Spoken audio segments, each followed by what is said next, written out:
Ladies and gentlemen, welcome back to the channel. Thank you so much for being here as always. Today we've got a familiar face. It's Pi from SundaeSwap, back again to talk to you about Cardano related stuff, but more specifically today we're talking about SundaeSwap. We're talking about how it works behind the scenes. We're going to get to see SundaeSwap in action, I guess like a UI. We'll get a demo, and then we'll talk a little bit more about some of the specific functionalities behind the scenes as well. So Pi, thanks for being here, man.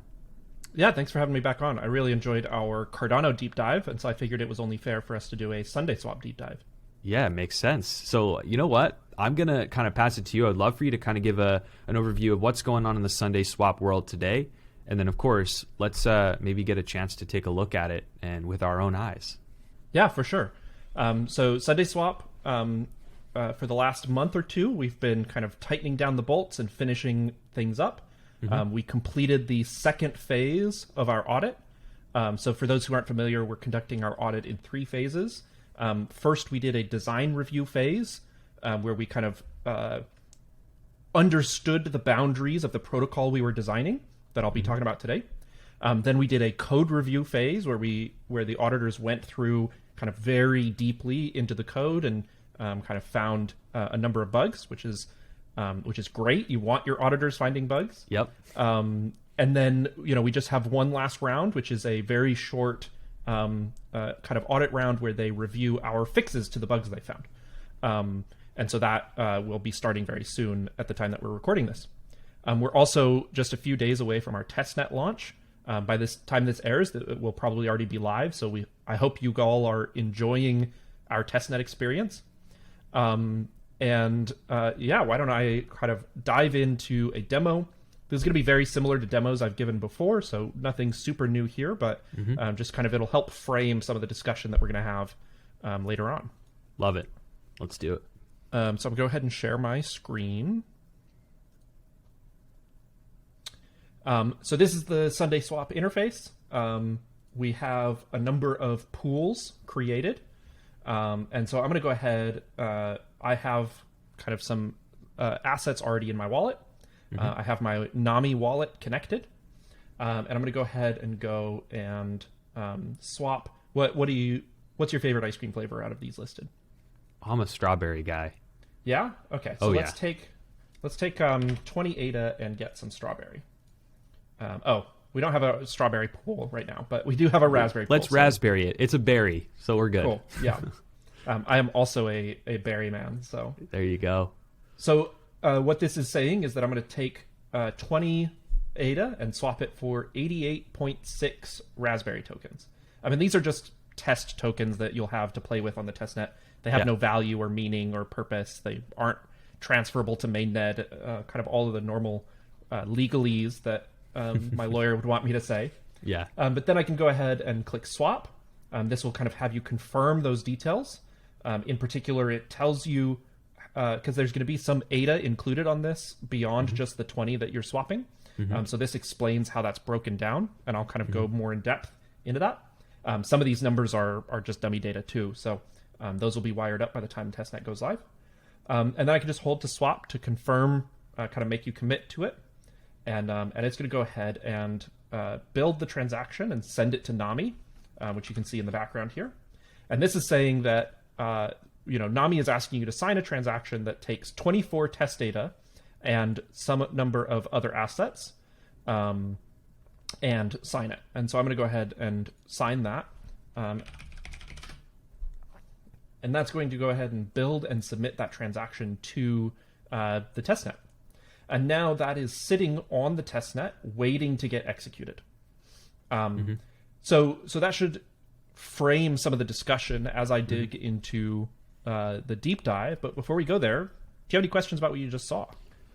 Yeah, so I think in an attempt to kind of frame further conversation around this, I think people will be most curious about, including myself, most curious about the behind the scenes mechanics of this, because there's been a lot of discussion around the performance of sort of the back end part of this for Cardano in general.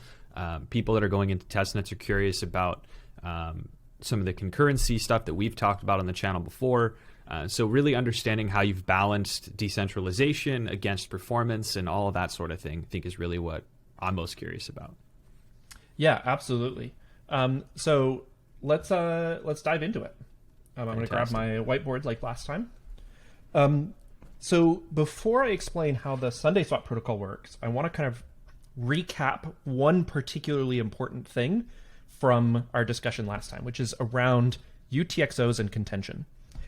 If you remember, every kind of bundle of funds in Cardano is locked in a UTXO. And this UTXO has a payment credential. So who is allowed to spend it? And that could be my public key. And if I can sign a transaction, I can spend it. Or it could be a script. It has a datum. So this is just some arbitrary piece of data. And it has a value. So this might be 10 ADA and 30 Raspberry tokens or R-Berry.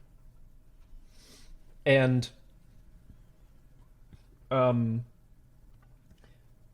the question and discussion that arose around concurrency was really more aptly a discussion around contention. And what that means is if this payment credential is a script that allows multiple people to spend it, then you can only ever spend the UTXO once. And so if one person spends it, somebody else who was trying to build a transaction that spent it, their transaction is going to fail.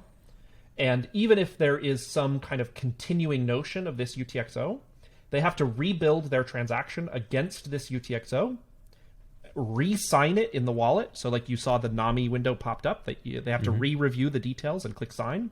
And in all likelihood, somebody else will have beat them to the punch. And so they'll have to do that again. And so this notion of kind of if a user is experiencing contention over a UTXO, it leads to a very, very bad user experience. And so a big part of our design around SundaeSwap is how do we alleviate this for the user? Yeah. So, I mean, I think I can't remember who I was speaking to. I think I might have been on Digital Asset News, another really awesome channel, folks. If you aren't already watching Rob's channel, you should. We were talking about the same thing, and it's like if you want to visualize this in your real life, right? And I think I use this analogy. You go to the grocery store, there's, an item you're reaching for. Somebody else reaches for it and grabs it first. You reach for the next item, someone else reaches and grabs it. It's just it's an irritating thing that in this type of technology is very frustrating because there's real assets on the line and opportunities that you're missing in a trading sense.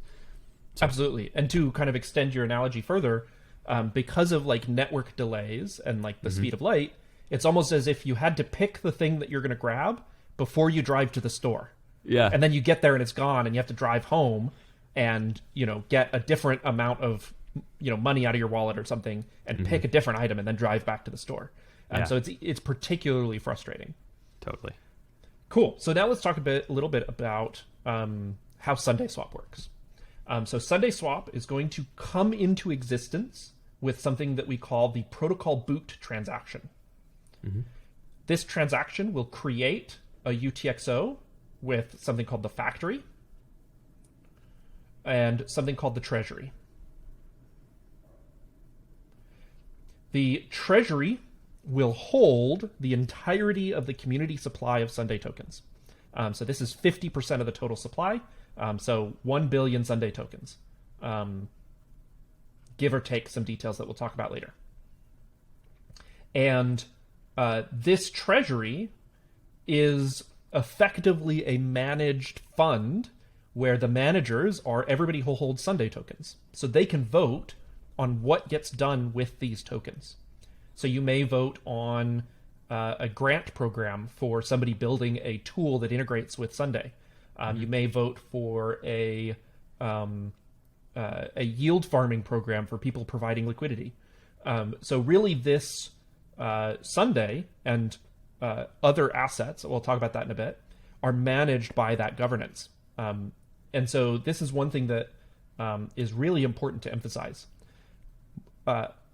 Some other projects, when you look at their tokenomics and you see a breakdown and there's a portion set to the community supply, what that actually means is that the company building the protocol is going to sell you those tokens in a public sale. and they're going to raise money off those tokens. SundaeSwap Labs is never selling the token to the public. What we mean when we say community supply is that this is literally owned and given to the community, and they manage it. SundaeSwap will never, SundaeSwap Labs, the company, will never make money off of this. Right.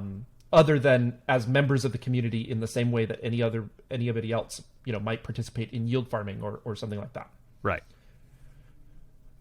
So that's something that that's really important to emphasize. Now let's go look at this factory token. This factory token is what you interact with when you create pools, and it makes sure that every pool that somebody creates has a unique identifier. So, and I'll explain why that unique identifier is important in a bit. And by the way, feel free to stop me if you have any questions along the way. Will do.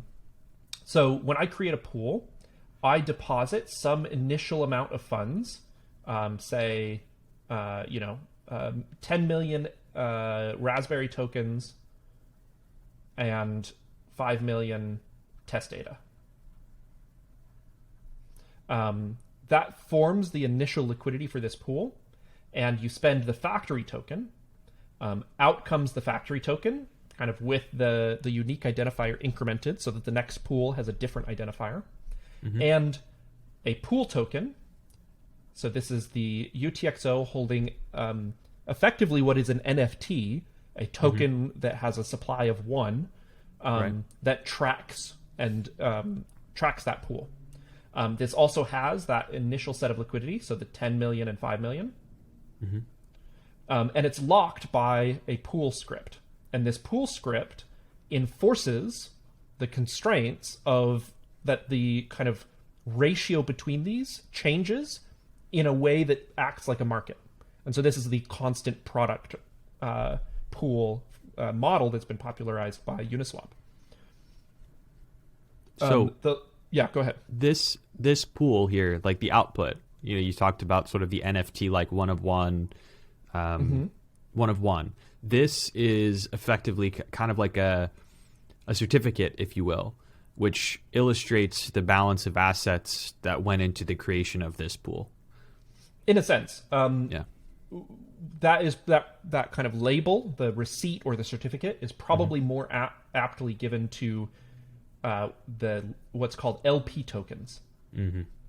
And so what happens is when you create the pool or when you deposit additional liquidity, the person doing that gets back some amount of LP tokens.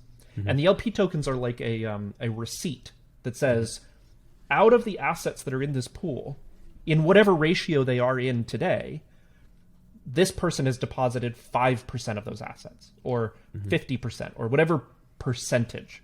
So that when you come to redeem, you may not get back the exact tokens that you put in, but you get back the percentage ownership of the pool, kind of even if the price has changed relative to them. And this is where something, we can't go into everything, but this is the notion of impermanent loss. If I had a token that has become very valuable, it has likely been traded away, and so I will get less of that when I withdraw. And so maybe we can do a video in the future about kind of going into the implications of that. Yep, that's what I was getting at. So thanks for going there. Yeah, for sure. And it's really important to understand those risks if you want to become a liquidity provider. Yes. So these LP tokens, they sit in your wallet, and they're tokens just like any other. But you can also deposit them back into the pool to withdraw some, like, those assets. The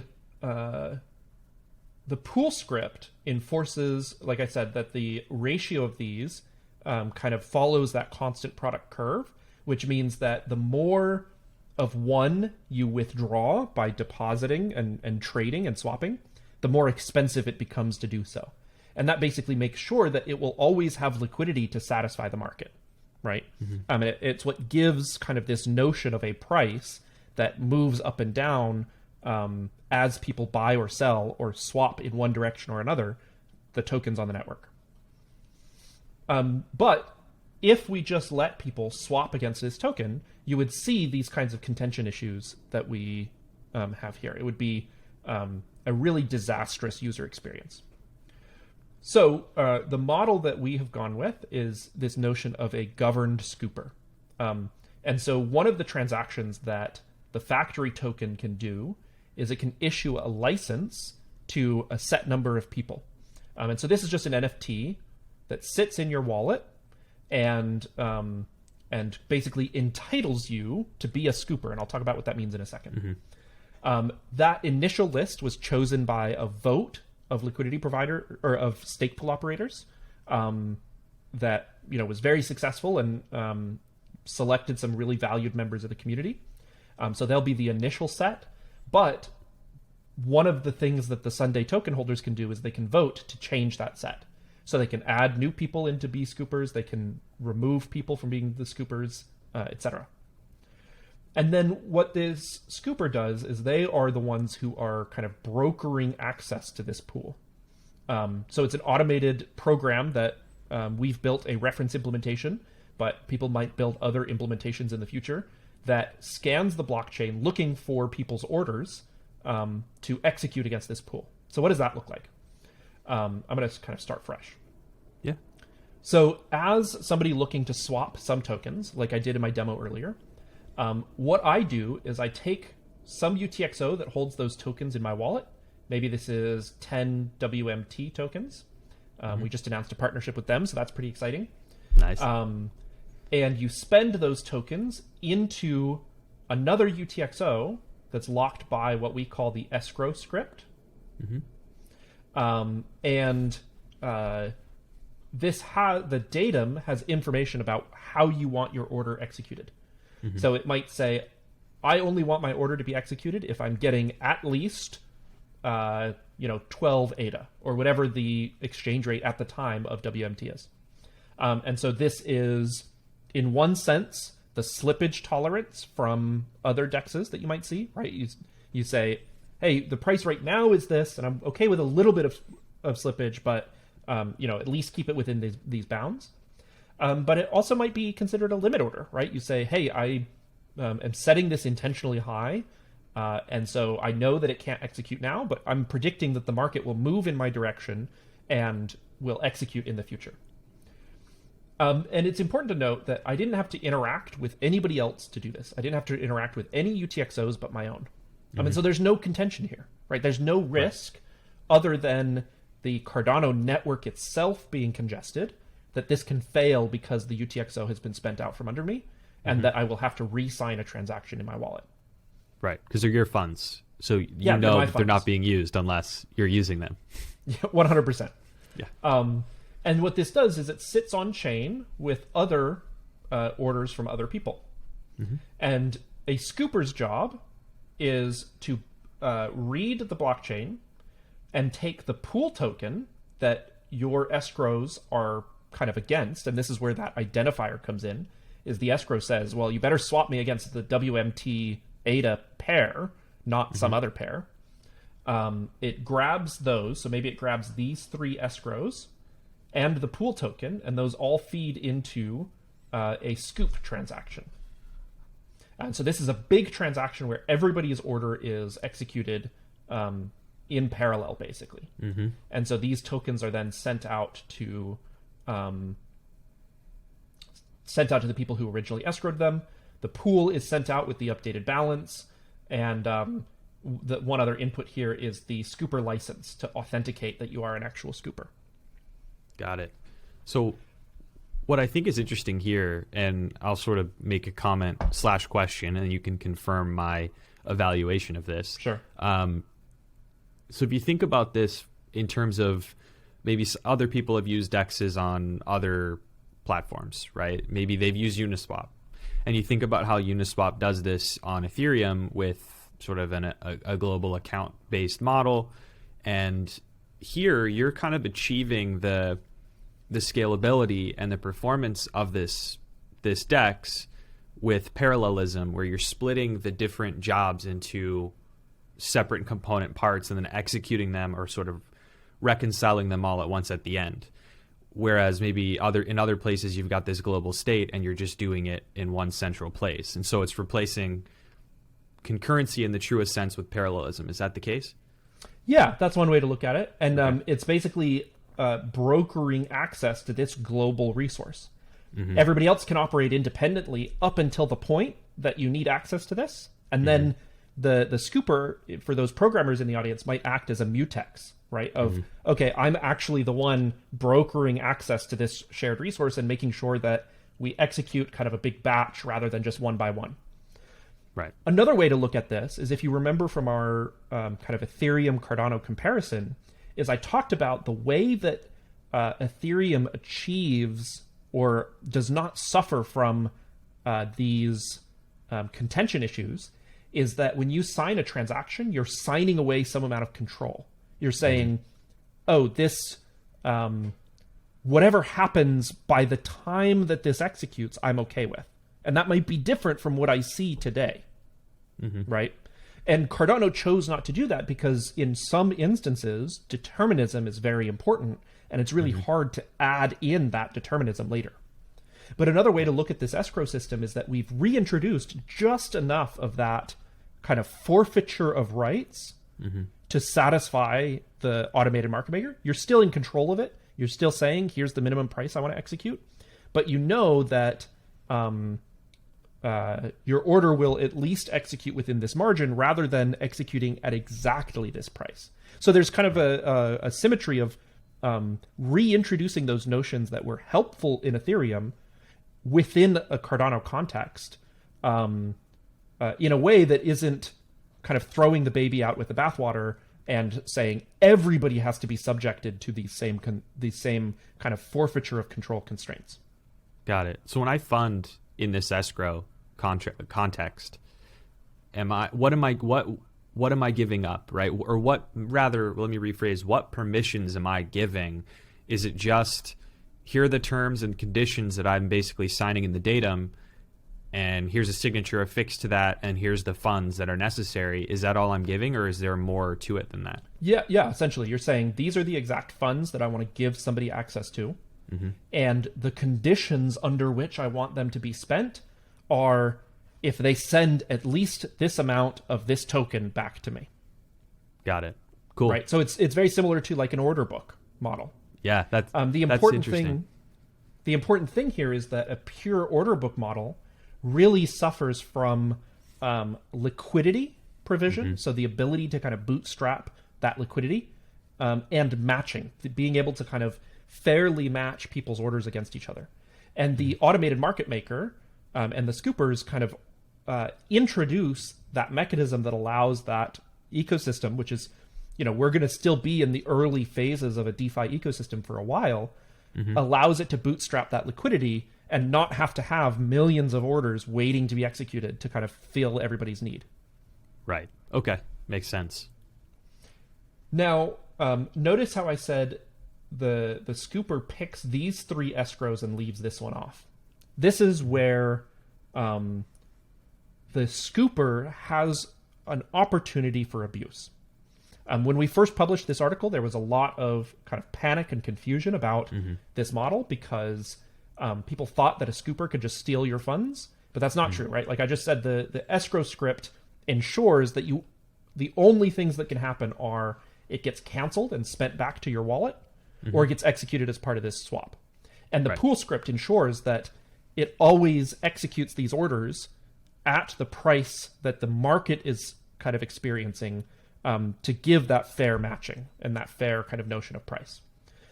The scooper doesn't have any say in that, and if they try to build a transaction that deviates from those rules in any way, the transaction just fails. The scripts don't let themselves be spent. The control that a scooper does have, and the reason that it needs to be permissioned, at least for now, is they can censure the market.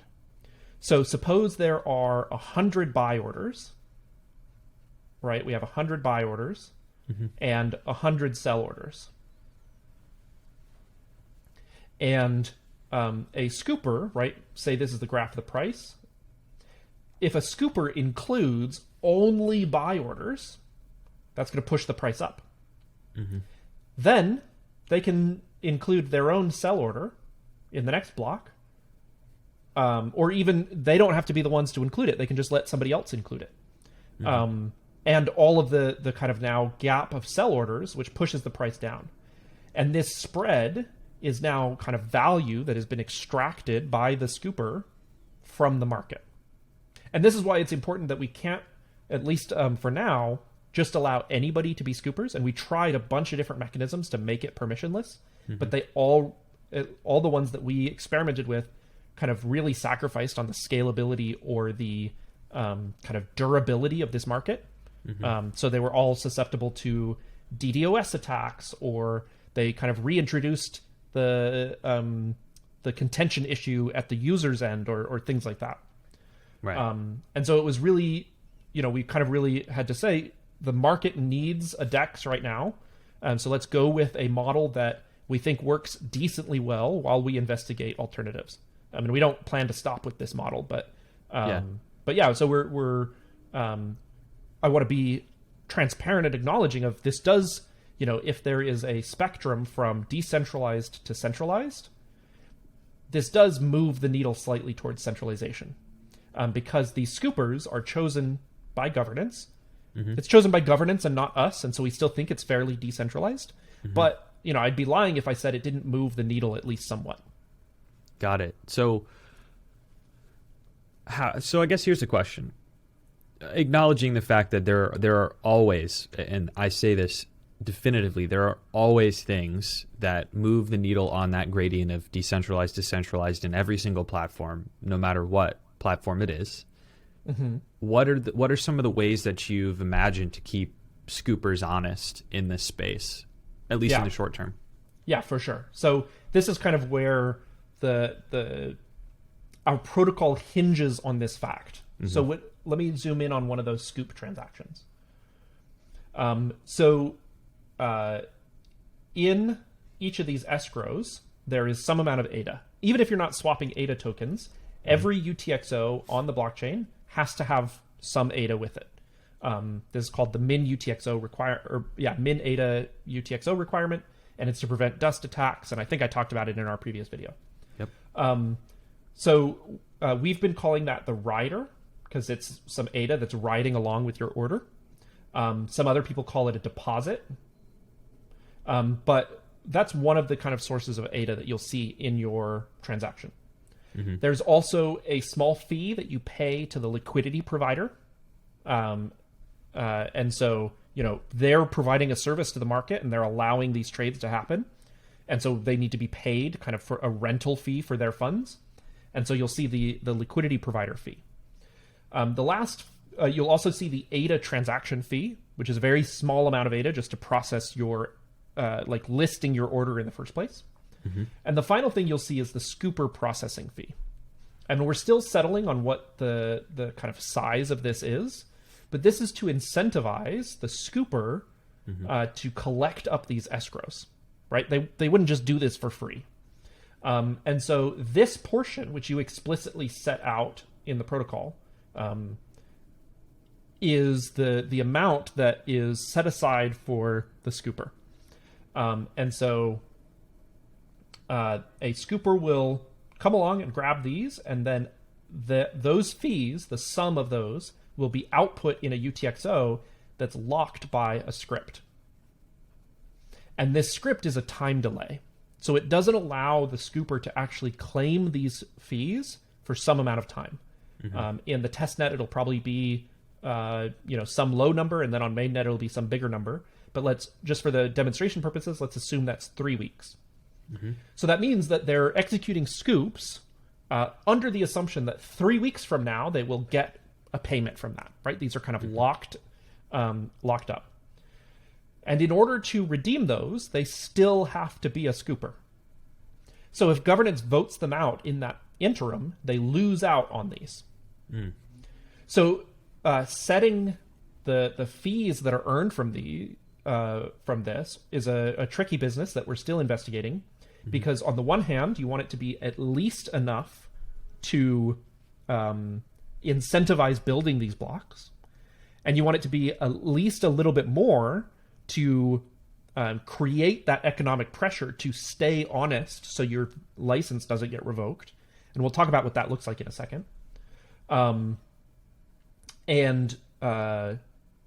we don't want it to be so high that they're just that the DEX is unusable from it being so expensive to swap, right? Still quite a bit cheaper than Ethereum gas fees, but we want to kind of always be focusing on keeping the costs for our users down and the income for the liquidity providers and the scoopers up. So that's a kind of tension and a balance that we are currently investigating, and that I'm sure the DAO and governance will improve over time. Yeah. So if you are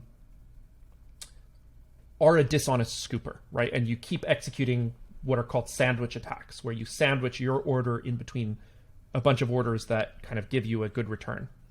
The way we plan for this to work is SundaeSwap Labs will run a reference scooper. I mean, anybody else can run a reference scooper if they want, but this is just one of the services we'll be providing to the community. And what this does is it records, here is the list of escrows that we would have executed.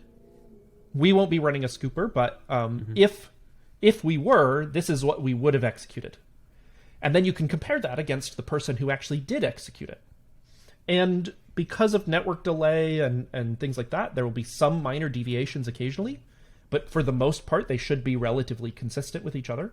And so if somebody is deviating from that reference for a long period of time, or in big ways, and you can demonstrate big gaps like this, then either we or somebody else in the community could open a protocol vote to say, hey, here is the evidence that this person is being dishonest.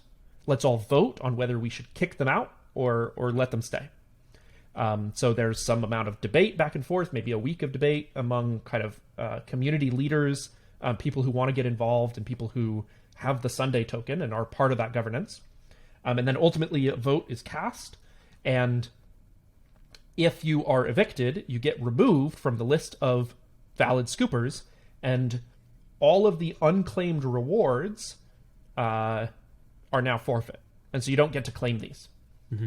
And so, if that is a sizable chunk of ADA, a few hundred ADA, and they only got $12 out of this sandwich attack, probably wasn't worth it, right? And so that's what I mean by kind of creating that balance. Awesome. Yeah. I mean, I think economic disincentive is the best way to, well, I guess it's whatever way you look at it, right? It's incentivizing the good behavior or disincentivizing the bad. You can do both at once often. So I think this is a good way of creating that, that sort of moral compass for scoopers along the way. Their incentive is great to just follow what's best for the protocol. Yeah. Now, one question is, what happens to the unclaimed rewards? I was going to ask, does that go to the treasury? It does. It absolutely does. So if these aren't claimed after some amount of time, so maybe a scooper, God forbid, loses their private keys and can't claim these, we don't want that to just be dead ADA locked on the chain. And so there is a kind of a longer time horizon under which it gets reclaimed by the treasury. And so the treasury, in addition to having SUNDAE, will start to accrue ADA as well. And the people with the SUNDAE token will be able to vote on how that's utilized, right? So maybe there are grant programs or charity programs or new development or liquidity yield farming programs or kind of any number of these things. So we're very excited about that. That's awesome. Yeah. I mean, obviously you would hope that there would be no instances where a scooper's potential rewards are going to get rolled into the treasury. But in this event that were to happen, obviously it goes towards the community. Yeah. I'll take this point to mention the same is true of our ISO rewards, right? So we don't want the kind of SUNDAE that we're setting aside for the ISO to just be lost on the chain forever. So we're going to have a very long time horizon, a year or more, after which, if you don't claim those SUNDAE rewards, they can be reclaimed by the treasury if the governance vote decides to reclaim that value. Right. Got it. Okay, that makes sense. And so, Pi, if I may, this is something that we've talked about. I mean, you and I've talked about this off air. Well, we're not on air, but off of video before. Sort of the idea of limit orders in decentralized exchanges and the general difficulty around setting that up, that's a feature that a lot of people have come to love in centralized exchanges, and I understand why. It's a great tool. Can you maybe explain a little bit about that and how this model could potentially unlock that for people? Yeah. So if you look at something like Uniswap, I'm not a dev on Uniswap, so I may be saying something inaccurate, but I think my guess would be the reason that they don't have limit orders is because it is very expensive to track and record those on chain on Ethereum, right? If we go back to that scrapbook model, every smart contract has kind of this scrapbook where they can write down notes, and they would have to write down every limit order, and you pay in gas fees for any of this storage that you use. And so it can get very expensive to track every limit order and then to do matching on chain. One thing that falls out of this design basically for free is the notion of a limit order, right? This escrow, it has a slippage tolerance where it says, I'm locking up 10 WMT.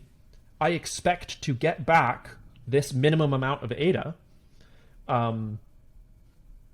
If that is set to 10% below what the current market price is, that's a slippage tolerance. If it's set above the market price, that's a limit order, right? And you're saying, okay, when the price rises to this, a scooper will then see it and want to claim the scooper fee that is included on that, and so it'll automatically get included.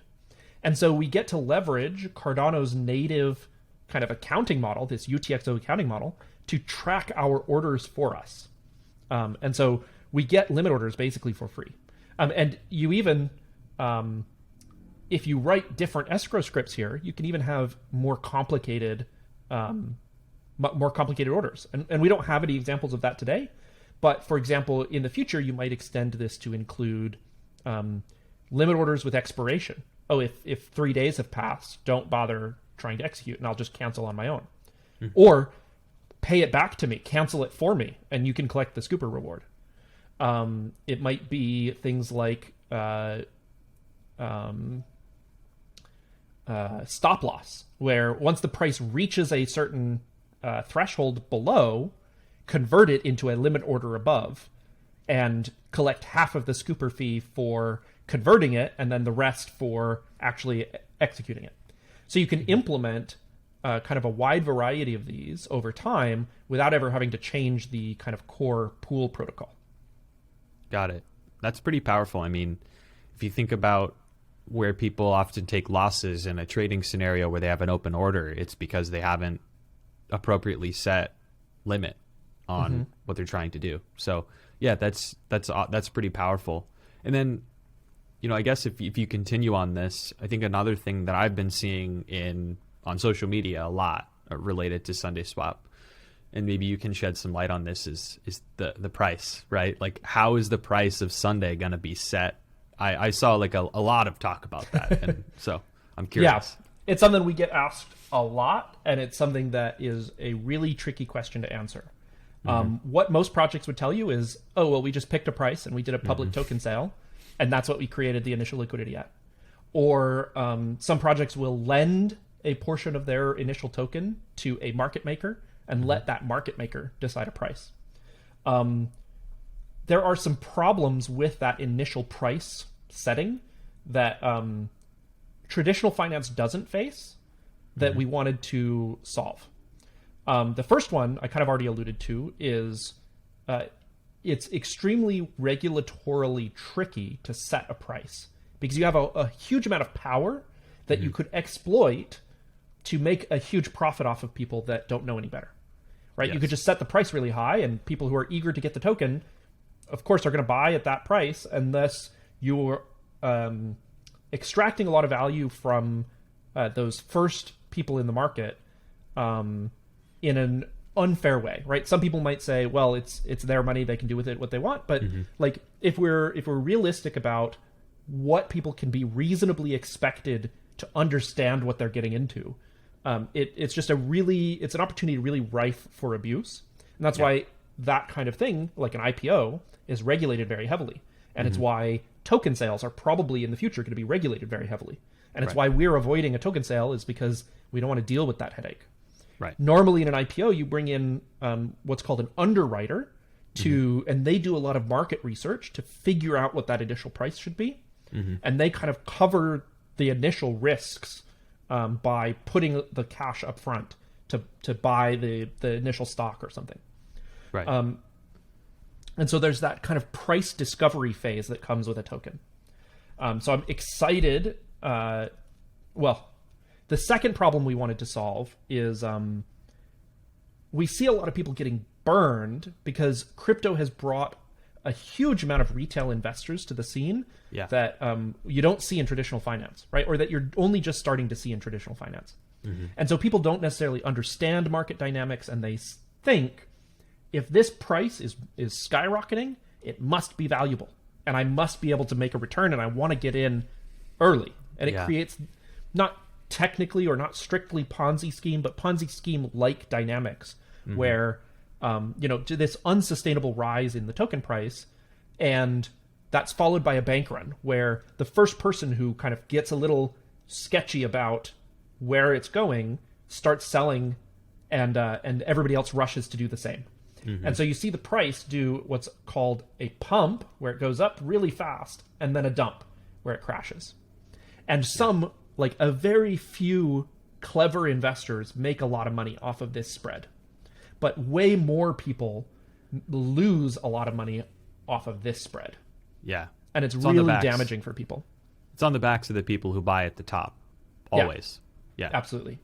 And we hate to see that happening. We hate to see, people getting fooled and learning these really hard lessons about retail trading and things like that. And it can even be damaging to the projects themselves. Totally. In the sense that, like, this looks like a rug, what has been called a rug pull, where the creators of a project created a token. A rug pull classically refers to they created a token and then they're the ones doing the bank run and they're dumping all their bags. Yeah. And even if a project doesn't rug pull, right, and never sold a single dime, this effect shows up, and then it can cause people to say, "Oh, look, they did," right, and it can damage the reputation of that. And so, for all of these reasons, we are really kind of reluctant to set that initial price. So we looked really hard for a solution to that, and I'm excited to share with you our notion of the taste test. So this is an automated price finding mechanism that we've designed. So what we're going to do is when the protocol is booted, I said it creates a treasury with the community supply of 1 billion tokens. We're going to kind of on behalf of the DAO take a portion of this. The exact percentage hasn't been decided yet, but it's a relatively small percentage to leave room for future growth. And we're going to seed a smart contract called the taste test contract with that kind of seed of tokens. I don't want to give a number just because I don't, until we finalize that, it's a very sensitive number. Totally fair. Whatever percentage of the supply this will be some amount of SUNDAE tokens. And what people will be able to do is lock up ADA on the, kind of across from the table from these tokens. So the first person to come along, if they lock up one ADA, they're basically saying, I would swap one ADA for all of those tokens. And that's, whatever this amount is, that there's probably somebody who thinks that's a good deal. And other people can do this, and so that kind of proportion of ADA will go up over time. And so the ratio between SUNDAE and ADA will go up. But in particular, nobody is swapping tokens yet, right? If I come along and I decide, hey, my kind of what I value the token at was here, and it's kind of risen above that, and I don't really think it's that valuable anymore, I'm going to withdraw my tokens. That can come down, and I get back as many tokens as I put in. And so through this dynamic, and as, for example, people start to receive their ISO rewards, they can deposit on the other side of this. They can deposit their SUNDAE. And so as people deposit and withdraw, it converges on some ratio. And after some period of time, we haven't set that, but probably around 10 days, right? To give you an idea of an order of magnitude we're thinking, the taste test ends. Mm-hmm.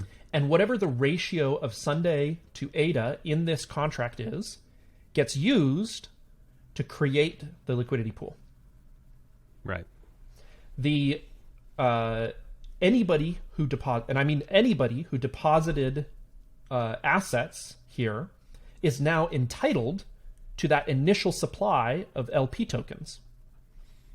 So if you deposited 1% of however much ADA ended up in this contract, and conceptually ADA represents half of what's here, then you get 0.5% of these LP tokens. If you deposited 50% of the SUNDAE, like the DAO did, then they get 25% of these LP tokens. Mm-hmm. And so those LP tokens actually go and get locked in the DAO itself. And so the treasury, the protocol itself, is a stakeholder, is a liquidity provider for itself. Mm. Pretty wild. It's a little wild, yeah. But what happens is, all of that pump and dump and speculation and price discovery, or at least a big part of it, happens in this initial phase before the price is set. And then everybody kind of knows what everybody else thinks the value is. Mm-hmm. And so the initial market action is, you've gotten it out of your system in a sense. You've bled off the energy, and now everybody kind of has an expectation for what the price is. And so it's a much mellower market and a much safer market for retail investors. Right. Yeah, it's usually that it's really the first 2 days of public offering of a token where it's just out of control. And lately most projects have been saying anyone who gets in early, team included, any private, any early, don't have tokens at that time. So it's all retail, public folks trading. Even then, it's chaotic. So this is kind of not risk-free, but risk-reduced community price discovery without worrying about a huge early round private dump kind of thing. Absolutely. Yeah. And so, it allows the community to set a price. Mm-hmm. So we're safe from a regulatory standpoint. There's no way for us to have abused this and kind of set a price that was too high or done anything to kind of profit off people. Indeed, we don't profit off people at all. The protocol gets those LP tokens. This is not a public sale, right? And so SundaeSwap Labs, the company, sees none of this, right? It's not a token sale. Yep. It's in some sense the protocol itself is doing a token sale. Yeah. And then those funds, the kind of funds that it raises from that, are managed by the holders of the SUNDAE tokens, who can decide how it gets utilized to kind of further the ecosystem. Day one DAO. Yeah, day one DAO. That's a good way to put it. And it also defends people from these. Everybody swaps at exactly the same price, basically. Mm-hmm. You end up with LP tokens, so you end up having swapped half of what you put in for the other token. So if you put in 50 ADA, you get back LP tokens for 25 ADA and however many SUNDAE. And so we're really excited about this model. We think it'll. It doesn't necessarily eliminate, there's no reason that after the fact the price can't go crazy here, but we hope that it alleviates some of these problems and really makes a much healthier market. Yeah, I'll be really interested to see how this pans out because it's definitely different than other things I've seen. So I'll be curious to see how psychologically it's approached by people in the market and how they trade and how they value things. So it'll be cool. I'm really excited for this. Yeah. And, we love a theme. So it's called the taste test. Yeah. And we're really excited about it. And I was glad to be able to share this with you. We'll probably have an article out by the time this video airs. But I was happy to kind of do the deep dive with you. I think your channel is one of the best places to do that kind of highly technical deep dive content. Yeah, awesome stuff. I'm always thankful for you taking the time to come and share how stuff works with people. That's what the show is all about. I will, of course, link the aforementioned pieces of written content in the description and pinned comment for folks who want to dive a little deeper. And if you're not sitting here thinking that you want to go to an ice cream store and with those little mini spoons taste test ice cream, I don't know who you are. But thanks so much, Pi, for being here as always, man. Thanks for having me on. Awesome. And thanks everyone for watching and taking the time. Make sure to stick around. If you want to watch more crypto content, maybe even just Cardano content, I'll link some up on the screen. Thanks so much. Cheers.